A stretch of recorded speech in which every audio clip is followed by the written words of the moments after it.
Well, hello there. This is Mark Ittleman, speech-language pathologist, and we're out walking in the desert near Benson, Colorado, Benson, Arizona, and we'll be leaving here in the next few days, and we're heading back to Houston, Texas.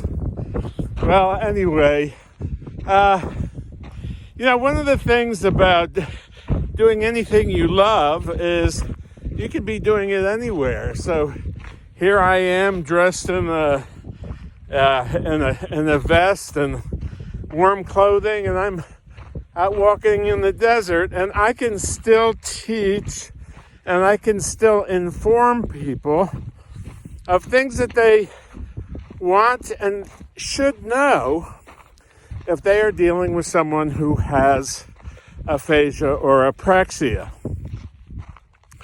And so I want to reiterate that not only does it not matter where you are or how you're dressed when you convey information, it's just so long as you do it. So, most of the patients I've been working with have been at home for about the last year. And I've been training their wives or their husbands how to do speech therapy for apraxia or aphasia. And so a lot of these folks send me videos every week to show me how they're progressing. And I give them input on that. And that helps them progress very nicely in the speech therapy process, because many of them just don't want to go out, and I don't blame them. And hopefully with the times that are changing, things will get back to more normalcy. So anyway, where am I going with all this? Well, where I'm going with all this is a plain and simple fact.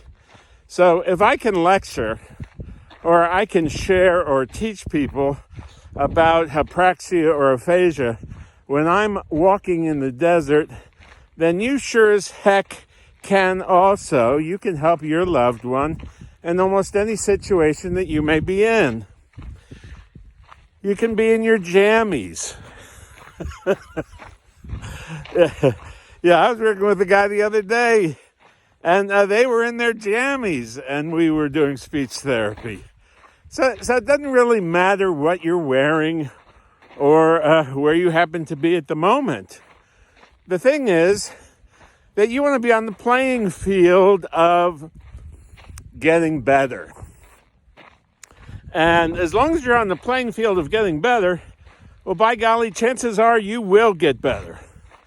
Now, the last video I did was on long-term goals or long-range goals, and I said that therapy took 2 to 5 years sometimes with severe cases or profound cases. And so one of the reasons why the people I work with, who I've been working with for 2 and 5 years, okay, because they continue to progress, and as long as they continue to progress, they want to stay working on speech, because they know that twice a week or once a week, whatever it may be, they have to face me. And I've given them specific tasks to do, and they want to get better, so they do it. Now, the point I want to make, and it's just a very short point here, is that, I've had an opportunity to speak and interact with a lot of people on the internet, whether it's in social media or email or people who contact me through my website at teachingoftalking.com. And, a lot of folks are hesitant about speech therapy. They say, well, nothing's worked up to now. Yeah. Or they say, well, we had speech therapy and it didn't work. Okay. And another person will say, well, I tried it once or twice, but it just didn't seem to work. Well, just know this, that speech therapy is like art. And it is art. Because there are a lot of people doing speech therapy out there who really couldn't hold a brush. And and there are people out there who have virtually no experience, and there are people out there that have a lot of experience. So my suggestion is never to generalize a belief about whether or not you or a loved one can get better with speech therapy. Because there are experts out there who really know what they're doing and can show you very simple and easy ways to stimulate your loved one to speak. And if you enjoy doing that, and your loved one enjoys doing that, then you'll see continual progress through the days and weeks and months and years because you're on the playing field. So the last thing I want to say is this. I read a lot of books about many, many subjects. And I came across something the other day that I really, really liked. It said something to the effect that if you have aphasia or if you have apraxia, and if you aren't doing anything about it, well, guess what? Chances are nothing will change with the aphasia or the apraxia. And I'm going to say that one more time because, when it was said,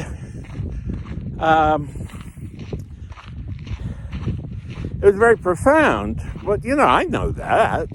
Everybody knows that. But when you see it or when you hear it, and here it goes, that if you're out there and you have a loved one with apraxia or aphasia, and you aren't on the playing field, if you aren't doing something about that, if you aren't learning what you need to learn to help that loved one at home, then guess what? That person stays exactly where they are. And that's the way it is in the majority of cases. So that's why I'm encouraging you now that you don't have to wait until the COVID ends. You don't have to wait until you can get back in the car and schlep your loved one to some hospital or clinic or little room. Yeah. You don't have to do that, okay? You have all the tools, and you can have all the tools right at your disposal, right at home. So my suggestion is if you're tired of waiting around and noticing that your loved one or that you are not getting any better in terms of your talking, it's time to do something about it. So my suggestion is to find a therapist, an expert, not somebody who wants to give you a talking machine that doesn't work to help a person really learn how to talk again, but an expert who is committed to talking and teaching your loved one how to interact with you and teaching you how to interact with them. And that's why we developed the teaching of talking. We developed that when I was getting ready to leave hospital work. And, I went, holy camole. All this knowledge that I have from doing speech pathology for years and years and years. I can't leave hospital work and not make a contribution. So a couple months before I left, maybe about 6 months before I left, I started writing The Teaching of Talking because I knew that I was going to be leaving and that I wanted the patients I was seeing and any other person with a speech difficulty, no matter where they lived, like I get orders for our materials from all over the world, even from people who don't even speak English, but they find a way to get the information and learn it. So down below underneath the video are a bunch of links about our aphasia book if you want to learn how to do aphasia therapy, or apraxia if you want to learn how to do apraxia therapy. We have a online course that's a video program that will walk you through every step of the process. And we even have a class that meets once a week on Thursdays at 3 o'clock in the afternoon in Mountain Time. And after next week, that'll be changing to 3 o'clock Central Time. And so it's a time when most people can be on the call. There's a charge for the call. They're 4 1.5 hour visits. And you'll get a chance to speak with me personally on each and every call. And you'll send me videos every week. And I'll help you figure out what you can do next to help your loved one talk. So this is Mark Ittleman, speech language pathologist. If you like this video, please give us a thumbs up. And underneath the title is a bunch of links that I think you could greatly benefit. You could be on our mailing list. You could follow us on Facebook or Twitter. And there's a special section down below, too, if you want to be mentored by me personally, whether it be in a group or individually. So I'm about almost home now. Just remember, you can do speech therapy just about anywhere. And I'll teach you how to do that. And you can make a picture of your loved one or yourself further down the road, speaking again, and realizing that you've got to get on the horn and find somebody to work with you and to teach you and to help you speak better or again. This is Mark Ittleman, speech language pathologist. I hope you have a great day, a great week, a great month, a great year, and of course, a great lifetime. Bye-bye now.